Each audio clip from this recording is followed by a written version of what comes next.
diabetes e obesidade. Na verdade, você deve se perguntar: diabetes e obesidade, como assim? Na verdade, andam juntos.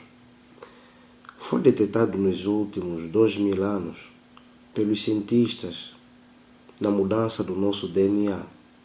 Ou melhor, não houve mudança no nosso DNA, neste caso o genoma.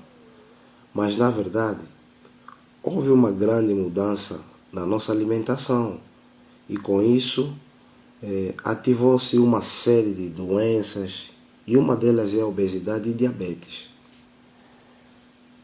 O sistema nutricional que nos foi ensinado nos últimos 40, 50 anos está nos levando à doença e isto é preciso reestruturar. É preciso mudarmos o nosso estilo de vida, a nossa alimentação, a nossa forma de se alimentar. O sistema que nos ensinaram não está funcionando. Vamos ver uma coisa. Por exemplo, nos Estados Unidos, 1/3 da população é obesa e 25% dos americanos, por volta dos 65 e 74 anos de idade, são diabéticos. E 25% dos adolescentes são também diabéticos. Isto significa que a alimentação atual está sendo usada de forma errada. E a esperança era de que as doenças adquiridas por intermédio desses alimentos que a gente tem consumido poderia ser erradicada ou resolvidos com remédios. Bom, vamos ver uma coisa. E o diabético fica na expectativa que a indústria farmacêutica vai resolver o problema. Esta é a esperança de muitos pacientes diabéticos. Por exemplo, na Austrália foi feito um teste com um grupo de aborígenes, esse povo antigo de lá, para a selva. Comendo ali, eles se alimentavam de alimentos naturais e durante esse tempo essas pessoas chegaram a melhorar. E a glicemia baixou, normalizou-se tudo. Agora, deixa-me só explicar uma coisa que acontece. Existe um órgão como a tireoide, o pâncreas e as adrenais. São chamados de uníssono. Isto significa que se eu tiver um problema num desses órgãos, logo não vão funcionar bem. Pois, na verdade, elas são chamadas de tríade 1 e elas são a porta de entrada das doenças. O nosso foco, na verdade, do tema de hoje é o pâncreas, que estamos a falar de diabetes. Nos nossos alimentos, nós temos macronutrientes, que são 3, carboidratos, gorduras e as proteínas.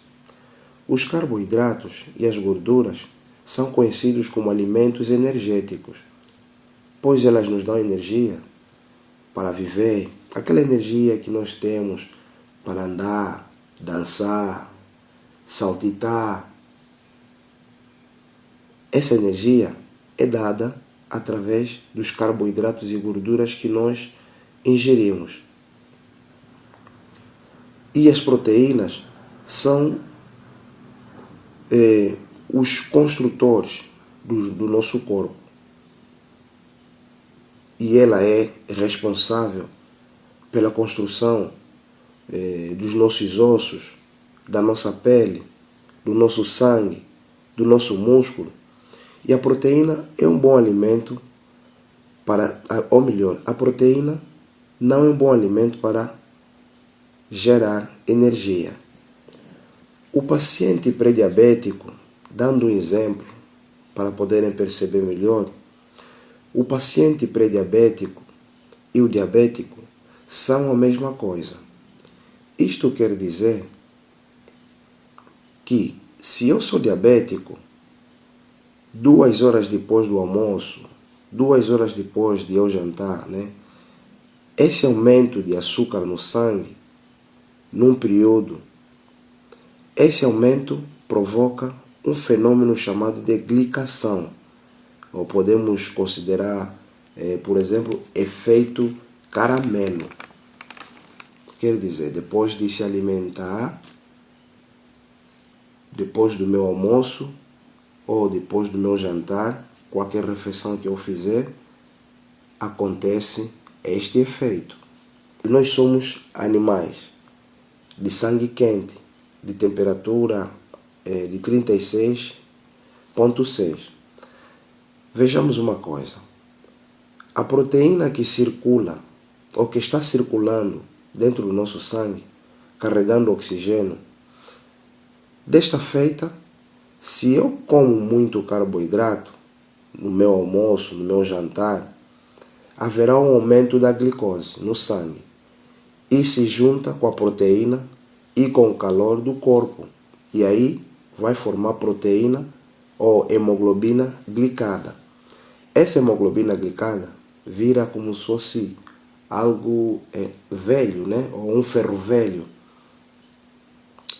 E aí não carrega mais o oxigênio. E passo a começar tendo a hipóxia.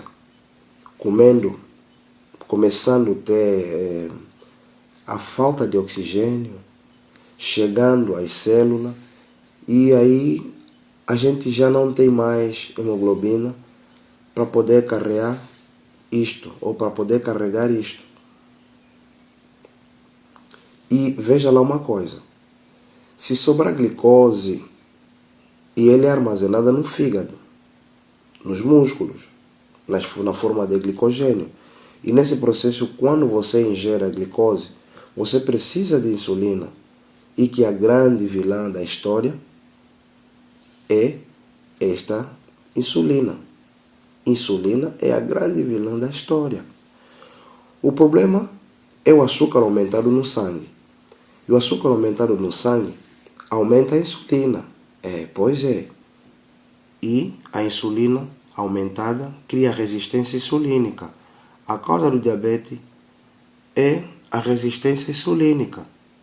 Hoje tem 5 estudos no mundo todo que mostram que quando você normaliza o seu açúcar no sangue,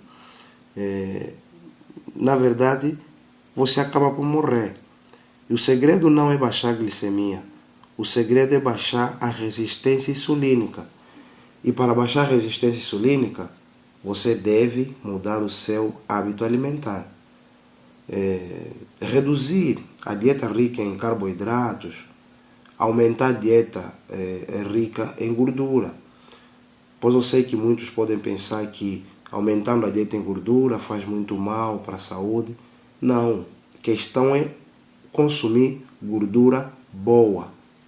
Pois gordura boa não aumenta colesterol ruim, aumenta colesterol bom. E aliás, o colesterol é gerado a partir de carboidratos. Isto é, por exemplo, o pão, a massa, a doce que você come. Além de aumentar a resistência à insulina, e ele vai levar você a quadro de diabetes ou de pré-diabetes. Deste modo, para baixar o colesterol, você deve baixar a quantidade do carboidrato. O ideal é abaixo dos 5, ou melhor, a quantidade de açúcar no sangue, o ideal é abaixo dos 5, que é de 2 a 5 nesse caso. Apesar lá nos laboratórios dizem que é 23, né? Quanto mais baixo ela tiver, até melhor. E se tiver abaixo dos 2, já não é boa coisa, não. Vamos lá ver uma coisa. Quem tem mais insulina, engorda. E quem tem menos, emagrece. Pois a glicose e a insulina é medida de 8 horas, não como muitos fazem 12, 14. Para você ter melhor certeza, ou para você acertar, é você medir com um intervalo de 8 horas. Hoje ficamos por aqui.